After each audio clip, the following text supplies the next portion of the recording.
샬롬, 하나님과 동행하는 새벽기도회 달라스 임마누엘 교회 권성철 목사입니다. 오늘도 하나님과 동행하며 풍성함을 누리시는 저와 여러분 되시길 주님의 이름으로 축복합니다. 오늘 말씀은 욥기 19장 13절에서 29절까지의 말씀입니다.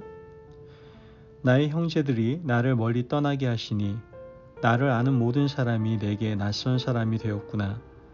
내 친척은 나를 버렸으며 가까운 친지들은 나를 잊었구나. 내 집에 머물러 사는 자와 내 여종들은 나를 낯선 사람으로 여기니 내가 그들 앞에서 타국 사람이 되었구나. 내가 내 종을 불러도 대답하지 아니하니 내 입으로 그에게 간청하여야 하겠구나. 내 아내도 내 숨결을 싫어하며 내 허리의 자식들도 나를 가련하게 여기는구나. 어린 아이들까지도 나를 업신여기고 내가 일어나면 나를 조롱하는구나. 나의 가까운 친구들이 나를 미워하며 내가 사랑하는 사람들이 돌이켜 나의 원수가 되었구나. 내 피부와 살이 뼈에 붙었고 남은 것은 겨우 잇몸뿐이로구나. 나의 친구야, 너희는 나를 불쌍히 여겨다오. 나를 불쌍히 여겨다오. 하나님의 손이 나를 치셨구나. 너희가 어찌하여 하나님처럼 나를 박해하느냐. 내 살로도 부족하냐. 나의 말이 곧 기록되었으면 책에 씌워졌으면 철필과 납으로 영원히 돌에 새겨졌으면 좋겠노라. 내가 알기에는 나의 대속자가 살아계시니 마침내 그 땅 위에 서실 것이라. 내 가죽이 벗김을 당한 뒤에도 내가 육체 밖에서 하나님을 보리라. 내가 그를 보리니 내 눈으로 그를 보기를 낯선 사람처럼 하지 않을 것이라. 내 마음이 초조하구나. 너희가 만일 이르기를 우리가 그를 어떻게 칠까 하며 또 이르기를 일의 뿌리가 그에게 있다 할진대 너희는 칼을 두려워할지니라. 분노는 칼의 형벌을 부르나니 너희가 심판장이 있는 줄을 알게 되리라. 아멘. 하나님의 말씀입니다. 고생 끝에 낙이 온다라는 말 잘 알고 계실 겁니다. 이 말은 우리가 수고하고 고생하는 끝에는 결과가 반드시 있다라는 위로의 말이죠. 사실 우리가 인생을 살아가면서 수고에 따른 보답이 없다면 지금 애쓰는 모든 것이 무의미하고 허무하게 느껴질 겁니다. 우리의 지금 노력과 땀이 훗날 어떤 식으로든 보상이 된다는 것을 우리는 믿고 살아가는 것이죠. 시편 126편 5절 말씀에 눈물을 흘리며 씨를 뿌리는 자는 기쁨으로 거두리로다. 우리는 이 말씀을 그대로 믿지 않습니까? 기쁨으로 단을 거두는 그날이 올 때까지 수고하고 눈물로 씨를 뿌리는 고통을 우리는 온몸으로 감내하고 있는 것이죠. 영적인 법칙도 역시 마찬가지입니다. 영의 세계도 우리가 하나님이 원하시는 일을 행하면 하나님께서 우리 인생에 필요한 것으로 채워주십니다. 그런데 하나님께서 우리에게 주시는 영의 선물을 우리가 눈치채지 못할 때가 참 많이 있습니다. 하나님이 주신 선물을 눈치채지 못하기 때문에 은혜를 받아 누리지 못하는 일이 많다는 것이죠. 오늘 우리가 읽은 본문에서 욥은 그가 겪고 있는 고통, 그 고통에 따른 결과 하나님이 주시는 놀라운 선물을 깨닫고 고백하는 것을 보게 됩니다. 욥의 친구들이 찾아왔습니다. 친구들이 찾아와서 욥에게 하는 말로 1차 변론이 끝났습니다. 1라운드가 끝나고 두 번째 라운드가 시작되어서 엘리바스와 빌닷까지 욥에게 자신의 말을 쏟아내었습니다. 1라운드에서 새 친구가 말할 때에는 그래도 격식을 좀 갖추고 예의도 갖췄습니다. 되도록이면 욥의 마음을 건드리지 않기 위해서 돌려 말하면서 욥에게 회개를 촉구했죠. 하지만 욥이 수용을 하지 않자 두 번째 강한 어조로 책망을 합니다. 18장에서 보았던 빌닷의 책망은 욥의 마음을 너무나 가슴 아프게 만들었죠.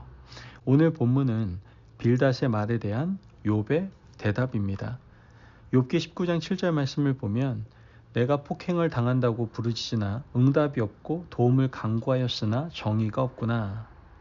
욥은 지금 자신이 겪고 있는 상황, 지금 어려운 일을 당한다고 소리치고 부르짖어도 자기 인생에는 하나님의 응답이 없다라고 고백을 하고 있는 겁니다. 14절 말씀에 내 친척은 나를 버렸으며 가까운 친지들은 나를 잊었구나. 친구들에게 말하는 솔직한 고백이에요. 친구들도 떠나고 친지들도 떠나고 친구들도 떠난 상황에 너희까지 나를 괴롭게 하는구나 라고 지금 고백을 하고 있는 것이죠. 21절 말씀에 나의 친구야 너희는 나를 불쌍히 여겨다오 나를 불쌍히 여겨다오 하나님의 손이 나를 치셨구나. 이 말은요 욥의 가장 솔직한 고백일 수 있어요. 욥은 친구들에게 처음부터 이렇게 말하고 싶었을 겁니다. 내 친구야 나를 좀 불쌍히 여겨다오 하나님의 손이 나를 치셨구나. 하나님께서 나에게 왜 이렇게 하시는지 이유는 알 수 없지만 지금 나는 불쌍히 여김 받을 만한 처지에 있지 않냐. 친구들아 나를 불쌍히 여겨다오. 이런 인간적인 고백 이후에 욥이 놀라운 고백을 쏟아내는 것을 우린 보게 되는데요. 오늘 본문 25절에서 27절 말씀을 보면 내가 알기에는 나의 대속자가 살아계시니 마침내 그 땅 위에 서실 것이라. 내 가죽이 벗김을 당한 뒤에도 내가 육체 밖에서 하나님을 보리라. 내가 그를 보리니 내 눈으로 그를 보기를 낯선 사람처럼 하지 않을 것이라. 내 마음이 초조하구나. 지금 말씀에 나와 있는 욥의 이 고백은 부활신앙에 대한 고백입니다.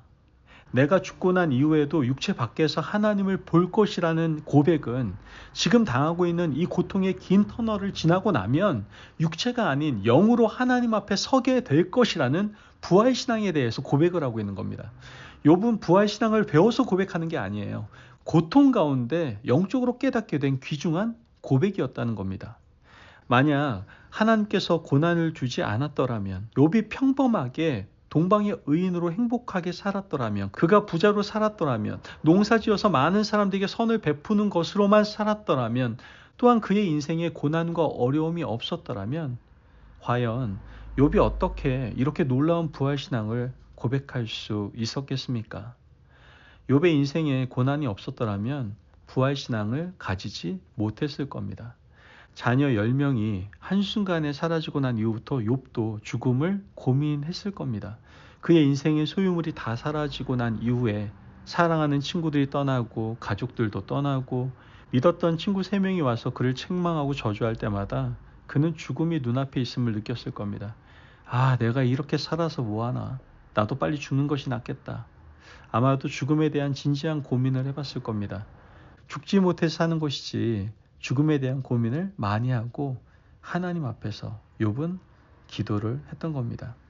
진지한 고민과 죽음에 대한 깊은 성찰을 통해서 욥은 하나님이 주시는 귀한 깨달음을 얻었습니다. 깨달음의 결론이 바로 부활 신앙이었던 것이죠. 신앙을 가지고 투쟁하는 사람, 신앙 안에서 죽음을 고민하는 사람, 하나님을 끝까지 붙들고 고난과 어려움 가운데 있는 사람이 도달할 수 있는 끝이 바로 부활 신앙임을 욥의 고백이 오늘 우리에게 보여주고 있는 겁니다. 그리스도의 십자가 고난이 의미 있는 이유는 바로 부활 때문이에요. 만약 그리스도의 십자가가 부활 없이 끝나버렸다면 그 고난은 고생일 뿐입니다. 하지만 예수 그리스도의 십자가 고난과 매맞음, 채찍 맞으심, 수욕 당하심의 의미가 있는 이유는 바로 부활 때문이다라는 것이죠. 욥이 당한 모든 고난의 의미가 있는 이유는 부활에 대한 고백 때문임을 우리는 알 수가 있게 됩니다. 여러분, 우리 인생에도 많은 고난들이 있어요. 육체의 고난, 영적인 고난 등 우리 인생을 고단하게 만드는 것들이 참 많이 있습니다. 그러나 이 고난이 우리에게 의미 있는 이유는 육체 밖에서 하나님의 영광을 보는 부활 신앙이 있기 때문입니다. 그리스도인들의 고난의 끝은 열매 맺는 부활입니다. 믿으십니까? 아멘. 오늘 우리가 당하는 고난의 끝이 손에 잡히는 열매로 다가오지 않는다고 해서 제발 낙심하지 마세요.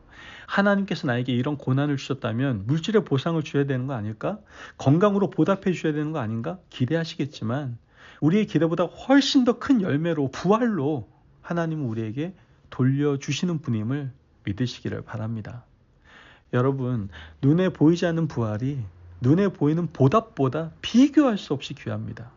그러므로 고난의 끝에는 반드시 부활에 이르게 하실 것이다라는 욥의 이 놀라운 깨달음이 오늘날 우리 인생 가운데 깨달아지기를 주님의 이름으로 축복합니다. 아멘. 기도하겠습니다. 사랑이 많으신 하나님 감사합니다. 오늘도 우리에게 귀한 말씀의 은혜 허락하심을 감사합니다. 하나님, 고난이 고생으로 끝나지 않음을 우리는 믿습니다. 하나님의 은혜를 신뢰하며 고난 가운데 끝에 부활신앙이 있음을 믿으며 담대히 우리에게 허락된 한날을 살아갈 수 있는 저희들 되게 하여 주옵소서. 감사하며 예수님의 이름으로 기도합니다. 아멘. 오늘도 하나님과 동행하며 풍성함을 누리시는 저와 여러분이 되시길 주님의 이름으로 축복합니다. 여러분, 지금 겪고 있는 고난과 고생은 끝이 아닙니다. 그 고난과 고생 끝에 부활의 영광이 있음을 믿고 나아가시기를 간절히 바랍니다. 말씀 안에서 승리하십시오.